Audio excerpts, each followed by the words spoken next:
Kuringana na mwandiki munene wa gikundi gĩa kũramata ũigĩrĩrĩku barabara-inĩ kia Road Safety Association niwe wa Mbogo Nyamũ nĩ ugĩte ũrĩithia wa mahiũ hakuhĩ na barabara-inĩ ĩyo nĩ ũracũngĩrĩria mĩtino mĩingĩ kũrĩ andũ aingĩ marakua na angĩ kũgurario ũru.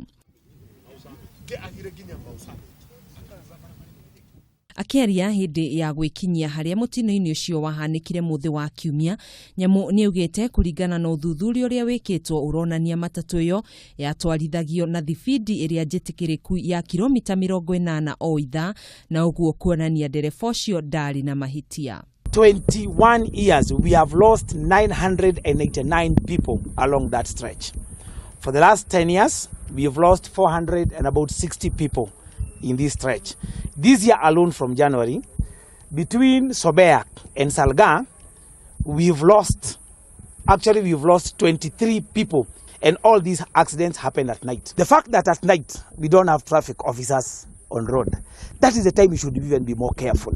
Kuringana na David Njoroge ũrĩa nĩ mũikarĩri gĩtĩ wa gĩkundi gĩa kũramata ũigĩrĩrĩku barabara-inĩ kia Road Safety Association, nĩ ongereire kuga kwĩna mũbango wa kwararamia barabara ĩyo. Bodies zote ambazo tunafanya nazo kazi, kama hii sheria ambayo tumepitiza juzi kutoka Kenya Bureau of Standard, habari ya bodies za magari, tunataka ianze kufanya kazi. Oho gĩkundi gĩkĩ nĩ kĩũrĩtie rũhonge rwa gwaka barabara rwa Kenha gwaka mĩturo gatagatĩ ka barabara ya Ngata na Salga barabara-inĩ nene ya Naikuru gũthiĩ Eldoret.